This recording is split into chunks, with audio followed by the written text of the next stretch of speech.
Hi guys, it's Amy and you found Amy Loves Crochet. Thank you so much for clicking on my video to spend time with me today. I really appreciate it.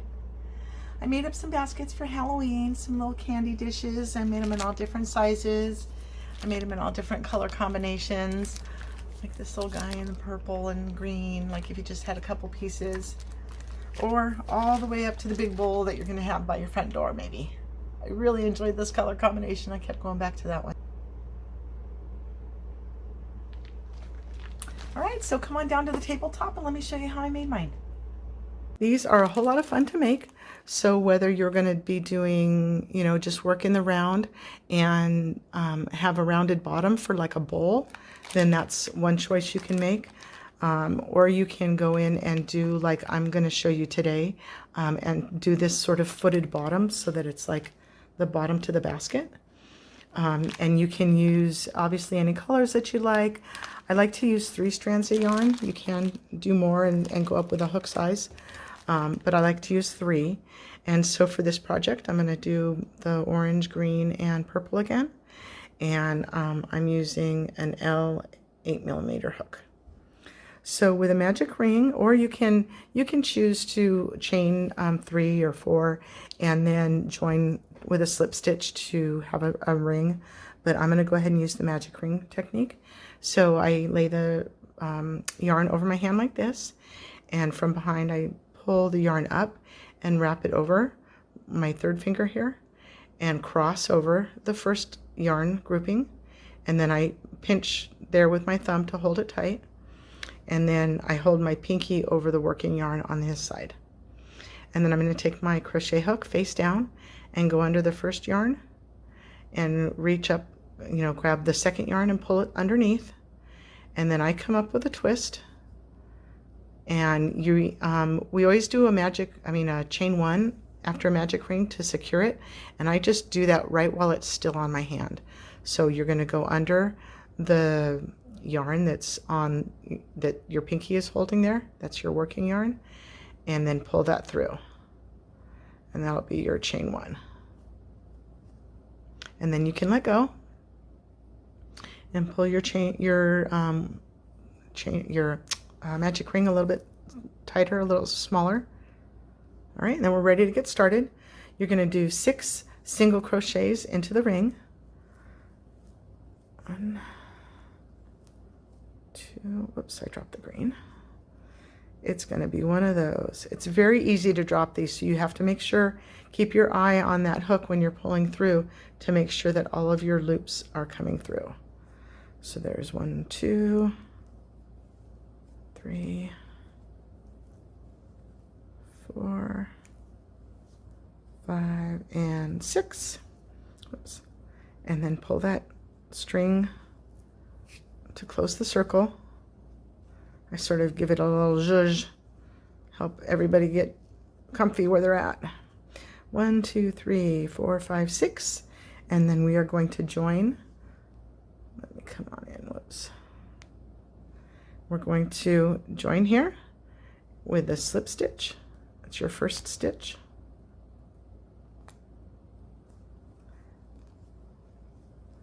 And now you've got your finished first round. And we're going to do 2 single crochets in each of those stitches. So we're at 6 now, and we're going to end up with 12.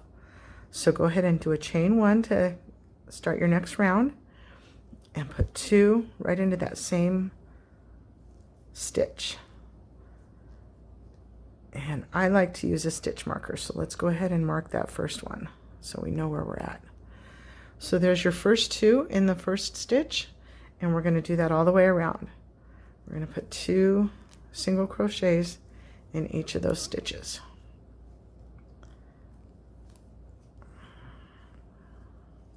Sometimes you have to give it a little shove to get in there. Some of these beginning ones are a little bit tighter. But just get your 2 single crochets in each of those stitches. And I was not paying attention, so let's double check where we're at. 1, 2, 3, 4, 5, 6, 7, 8, 9, 10, 11, and 12. So we are good for round 2. So again, if you're just working in the round, then just go ahead and do your next first stitch without doing your join. But I'm going to show you the join so that I can show you the footing. But take the stitch marker out. Okay, let's make sure we're in there right. There we go.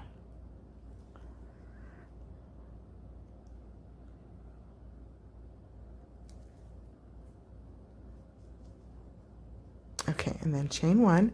And in this round, we're going to do an increase in every other stitch, in every second stitch. So the first one is going to get just 1 single crochet, and the next one is going to get 2 single crochets. The next one gets 1 single crochet. The next one gets 2 single crochets. Whoops, I forgot my stitch marker.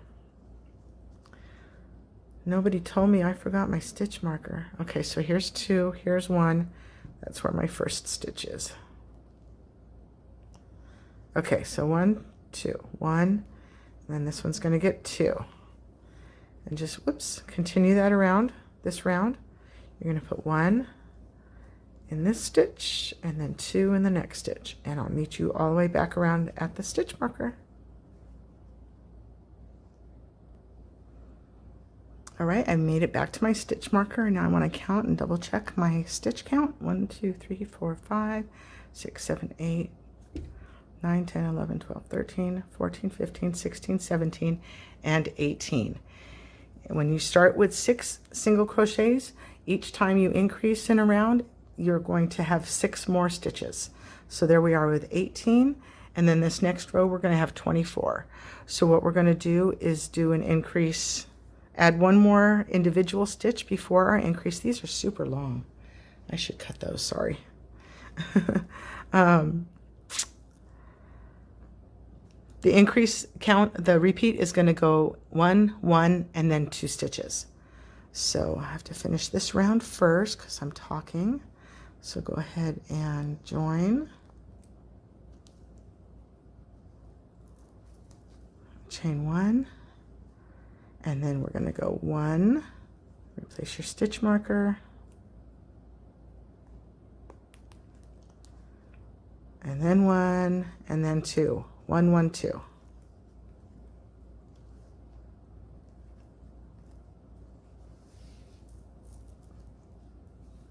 Oops. And then 1, 1, 2. And I will meet, whoops, that one gets 2. And I will meet you back around at the stitch marker. 1, 1, 2, 1, 1, 2, 1, 1, 2, etc. All right, we made it back around, and you should have 24 stitches. Let's give it a count. 1, 2, 3, 4, 5, 6, 7, 8, 9, 10, 11, 12, 13, 14, 16, 17, 18, 19, 20, 21, 22, 23, and 24. All right, so you can continue to make your base as big or as small, you know, keep it small or continue to make it as big as you'd like, all the way up to, you know, making your door side bowl, you know, the bowl at the front door.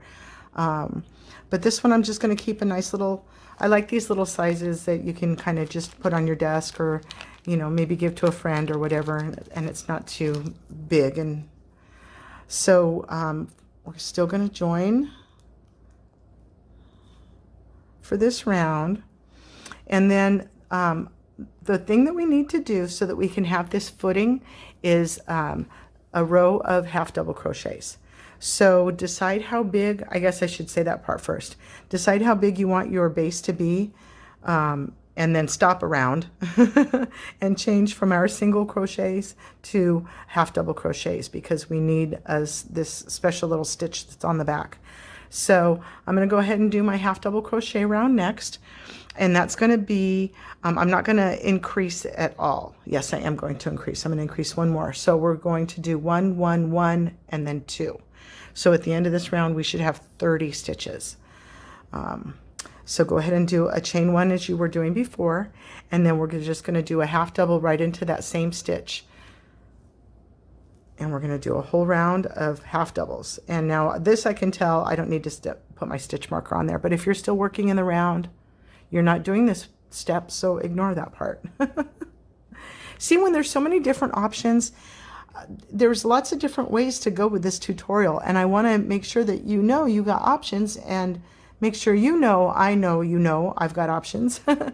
And then I'm confused myself. So anyway, we're going to get back to my half double crochet round here so that we'll have the footing for the back.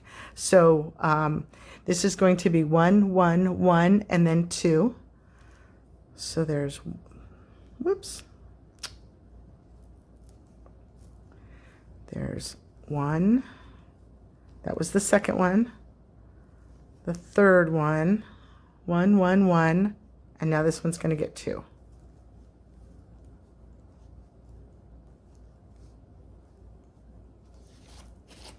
Get some more yarn, and then we're going to go 1 1 1 and then 2 in the next one, 1 1 1 and 2 in the next one, 1, oops, 1 1 and then 2 in the next one. Go ahead and follow like that all the way around, and I'll meet you back. All right, so let's just double check our count. 1 2 3 4 5 6 7 8 9 11 12 13 14 15 16 17 18 19 20 25 26 27 28 29 and 30.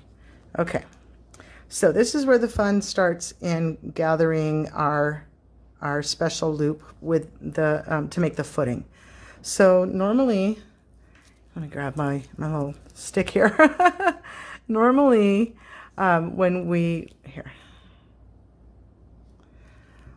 when we are working into a stitch, we've got this stitch that's closest to us, and then we've got what we call the back loop. We do a lot of back loop only work. We're going to keep on turning, and we're going to go into this diagonal loop. And if you kind of put your nose down, your crochet hook down, it kind of goes right into that space and grabs these guys. So this is the diagonal stitch that we want, and that is going to push that whole stitch forward, and that's what gives us, whoops, and that's what's going to give us this footing around the edge like this,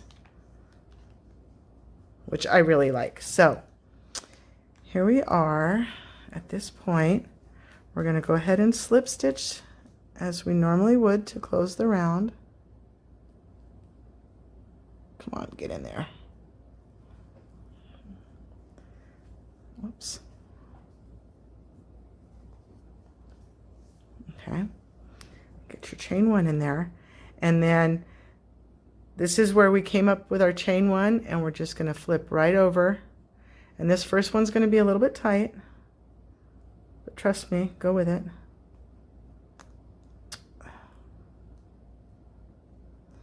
So possibly go into it first. The first one and the last one's always a little bit tougher because it's where you're joining. Let's see that again. So here's our stitch where we would normally go into. We're going to keep going and grab these 3 from the back and do a single crochet. We're going to do the rest of the project in a single crochet. So here's that stitch. So now here where this orange is, that's going to be my next stitch, and I'm just going to turn them all the way to the back and grab those guys right there and do a single crochet. And so if you just kind of lean forward, lean your work forward a little bit, you'll see it right here. So from the back side of your work, here's the wrong side. This is our stitch, our normal stitches here, and we're going to go right into this diagonal here. Right there.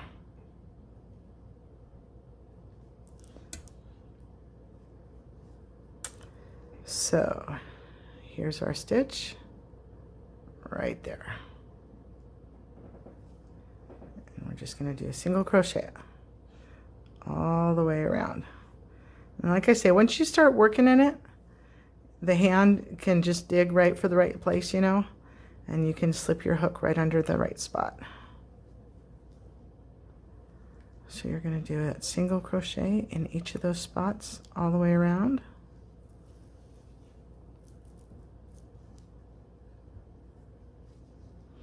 And you can see the ridge it's forming. I love it. I think it looks like such a nice finished bottom edge. I'm trying to give you a side view. So go ahead and do that all the way around, and I will meet you back at the beginning. So when you're coming back around, go ahead and give yourself a quick count just to make sure that you're on the right number of count. Remember that slip stitch that we do kind of gives a fake stitch look, and it can be especially confusing down here. You don't want to add an additional stitch and have the base start to come out a little bit. You're trying to get it to have specific edges like this. So I've got my 30, and I'm going to go ahead and just slip stitch into that first stitch. And then from here, in my opinion, you can start to work in the round, but that's completely up to you whether you want to do that each time or not. I'm going to go ahead and work in the round. So from here, you're just going to do as many rows as you would like to make your bowl or your dish as tall as you would like. These are worked about 3 or 4. Let me see here. 1, 2, 3, 4. I guess this one is height. You know, whatever you want. This is your time to be creative and do what you like to do. You can just do finish the top edge as normal. What I did, since I was working in the round, I did my slip stitch, and then I just kind of continued on to make this little edge look a little bit different than, say, this edge. I was trying to do different things with them and did a little slip stitch in the back loop only kind of thing. I don't know, just play with it. Do what you like to do from this point, you know. Basically, it's all about creativity and what you want to do. So I'm going to continue on for a couple rounds, and I'll show you when I'm done. All right, so when you decide that your bowl or your dish is tall enough, and you're coming back around to where your join is. Now in this case, I did work in the round, and so what I want to do is come from a single crochet height down to a slip stitch height to sort of hide where that join is going to be, you know, make the camouflage the kind of change in height a little bit. So here's where my first stitch of my slip stitch was, and the first stitch of my working in the round, my side, after I finished the footing here. And so I've got 2 more stitches to where I'm gonna get back to my first stitch, and for those 2, I'm gonna go ahead and just slip stitch, and that helps kind of hide the fact that you were on a single crochet and now you need to come down and tie off. So the other thing I wanted to share with you, show you, so see then from there it's sort of, you won't see that. So take your loops off of your hook, and that hook that stitch that you would have been going into next, if you were continuing on, go into that stitch from behind. So I'm going to come inside the basket and push my hook back towards the outside and put my working loops back onto that hook, back onto my hook. And then you can pull that through, and you can do your slip stitch or your slip knot on the inside, and you won't see it here. So this is what the inside of it looks like.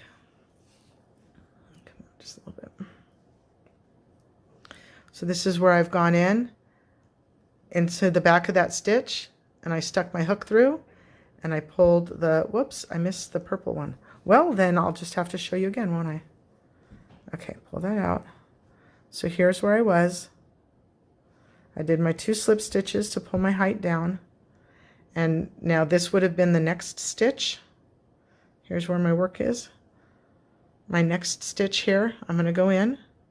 I'm going to put those loops on my hook and pull them into the basket or the dish or whatever you want to call this.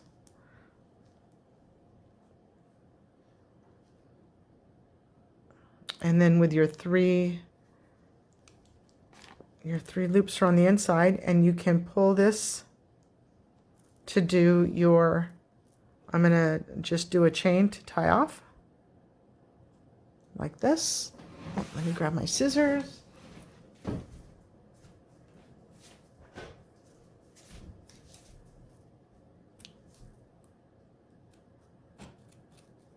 Those are my kitchen shears. Pardon me, I'm sitting in the kitchen instead of at my crochet desk. Okay, and then you can pull that through, and your knot is on the inside of your work instead of on the outside. And now you don't even see where normally a big old giant ugly knot sits right on top of your work there, but now it's on the inside. So now you can take your tapestry needle and just work those strings right on in, and you'll be done. And for this one, you know, it doesn't have to be for candy or whatnot. I think this is going to be a little dish that we throw our keys into right now. That's, you know, just a regular dish, and it's kind of ugly and boring. And so now when we come in the house and put our keys and stuff down, they can get tossed right into this little dish instead. So you can use them for lots of different things, lots of little knickknacks that you put on your desk or whatever. So I hope that you enjoyed if you crocheted along with me and made a little dish here. I had a lot of fun with these, and I hope that you do too. Have a wonderful day, and I'll see you again. Thanks. Bye-bye.